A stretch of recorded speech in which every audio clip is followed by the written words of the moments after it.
Bonjour, aujourd'hui on se retrouve pour une foire aux questions. D'après les commentaires que vous m'avez laissés pendant ces derniers jours. Alors, prunelle, ok. Voilà. Donc on a 5 questions et on va s'y mettre parce que... Hop là. Première question, fais-tu du sport immédiatement après avoir mangé? Plutôt non. Surtout si c'est du sport intense, qui demande beaucoup de mouvements, qui secoue. Mais si par sport tu veux juste dire une balade digestive, une promenade tranquille autour du lac ou je sais pas quoi, ou rouler à vélo tout doucement juste pour se promener, ouais pourquoi pas, hein. Bon, ça dépend. Enfin tu verras, si tu fais du sport juste après avoir mangé avec le ventre plein et du travail de digestion qui demande de l'énergie, ça risque de pas se passer de manière très confortable, hein. Donc ça je l'évite. Et si je dois on va dire, avaler des calories et faire du sport juste après, je vais prendre quelque chose qui se digère instantanément, par exemple de l'eau au sirop, ou alors une tisane bien chargée en sucre, rien d'autre. Même le jus de fruits, ça passe pas dans certains trucs qui sont trop intenses pour moi. Voilà, donc à toi de voir, de tester, mais voilà, faut voir avec ce que je t'ai dit, quoi. Si l'énergie que prend la digestion est excessive par rapport au sport que tu vas faire après, quoi. Mais si tu veux manger quelque chose de consistant avant le sport, il vaut mieux qu'il y ait un écart d'au moins 2 heures pour que la nourriture puisse avoir passé l'étape de la digestion dans l'estomac. Donc voilà, c'est ce que je fais. Ensuite, question numéro 2. Comment tu sais que tu es déshydraté? Excellente question, hein. Alors, il y a plein de petits indices qui arrivent bien avant la soif proprement dite. Donc tous ces petits signes avant-coureurs, je vais vous en parler. Alors, par exemple, les yeux secs. La sensation des yeux secs, ça indique qu'on est déshydraté, hein, normalement. Ou alors le brouillard mental, quand je sais pas, on est un peu confus, on a du mal à trouver nos mots, ou on est un peu lent là-haut. C'est pas de ça. Ou alors des maux de tête. Ça, c'est... Voilà, quand les gens sont tellement déshydratés, ils boivent pas assez, ils se rendent pas compte qu'ils sont déshydratés, et ça peut causer des maux de tête horribles, hein. Bon, c'est pas la seule cause, mais c'est une cause majeure de maux de tête, hein. Donc à savoir. Sinon, il y a aussi la somnolence, quand on a envie de faire une sieste parce qu'on vient de manger quelque chose de bien sec ou de bien salé, et voilà, le cerveau va manquer d'eau et il va être un peu comme ça. Donc avant de faire une sieste, essayez de boire de l'eau et voir si ça résout les choses de manière assez rapide. Donc toujours penser à boire de l'eau, au cas où. C'est une solution tellement simple qu'il faut mettre en œuvre avant de tester autre chose, quoi, c'est logique. Ah oui, aussi, autre chose, quelque chose d'assez classique. Par exemple, des gens qui se réveillent le matin et ils n'ont pas faim. Et la faim n'arrive que vers 10, 11 heures ou midi parce que les gens sont déshydratés. C'est important ça, hein, parce que si on boit beaucoup d'eau au réveil, on aura faim plus tôt parce que le corps sera prêt à recevoir la nourriture. Ou alors quand les gens mangent certaines choses et qu'ils sont déshydratés, ça va leur causer des remontées acides, c'est vraiment pas agréable, c'est pas bon. Donc toujours d'abord boire et ensuite manger. L'inverse, c'est pas top. Donc si jamais vous êtes déshydraté le matin, et peut-être que votre corps a vraiment faim, mais l'eau c'est plus urgent pour le corps. Donc c'est bon à savoir. Aussi autre chose, si vous êtes super déshydraté, vous n'en êtes pas conscient, je sais pas, c'est l'été, il fait chaud, vous avez beaucoup transpiré, et vous avez juste envie d'une chose, c'est, je sais pas, d'une boisson rafraîchissante, et ça veut juste dire que votre corps a envie de boire. Après, ça veut pas dire qu'il n'a pas envie de manger, mais boire, c'est tellement plus urgent. Qu'est-ce que j'ai noté aussi?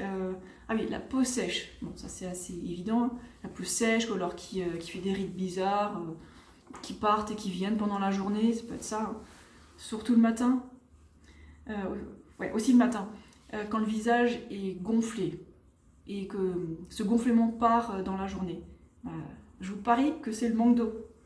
Et parfois les gens ont simplement soif, bon ça c'est beaucoup plus évident, mais souvent la sensation de soif elle arrive trop tard, quand on est déjà très déshydraté.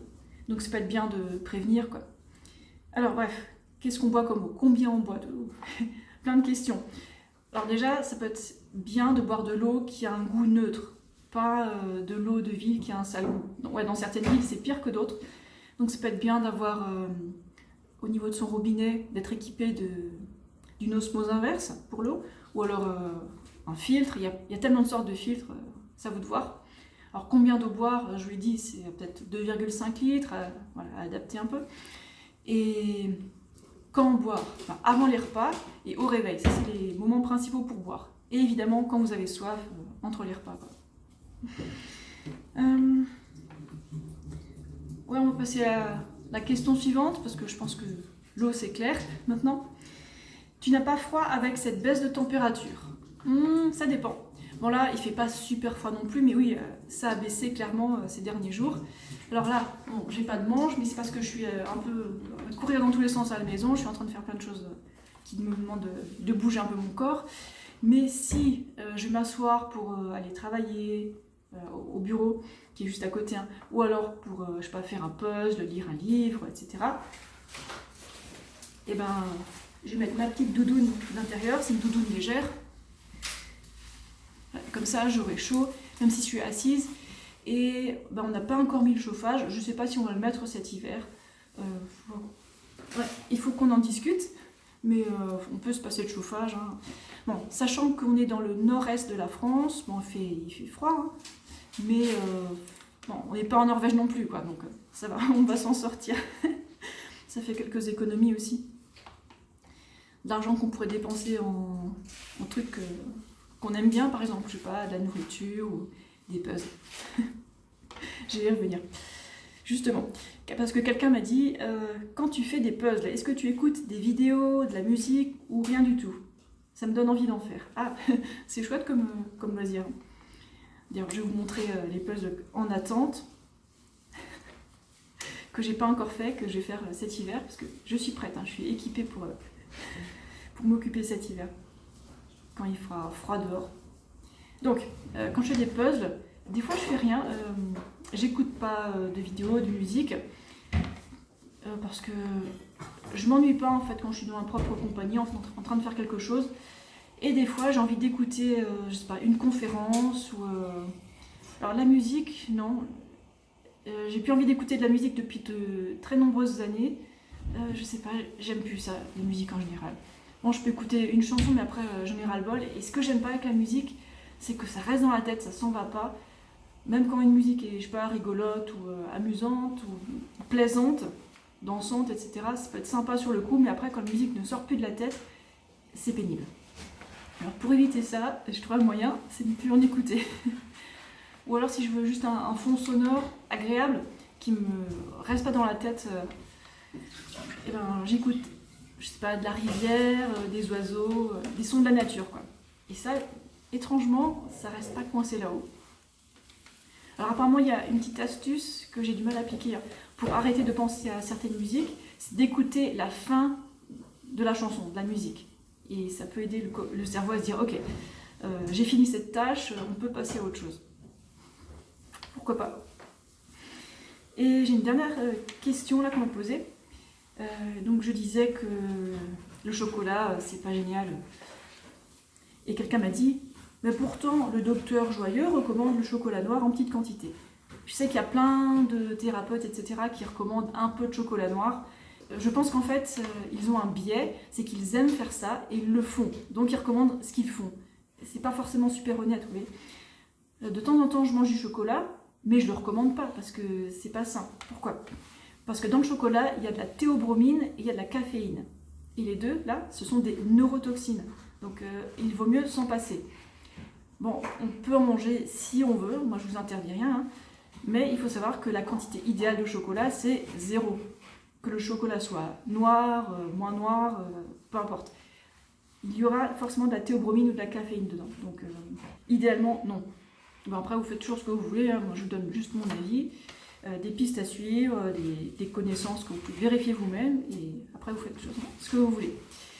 En tout cas, ça me fait toujours plaisir de lire vos petits témoignages dans les commentaires, quand vous dites « Ah, depuis que je suis une alimentation riche en glucides et pauvre en graisse, et ben, il y a ceci ou cela qui s'est amélioré », ça fait toujours un plaisir fou de voir que vous l'appliquez et vous ne passez pas à côté de cette chance de tester ça, quoi.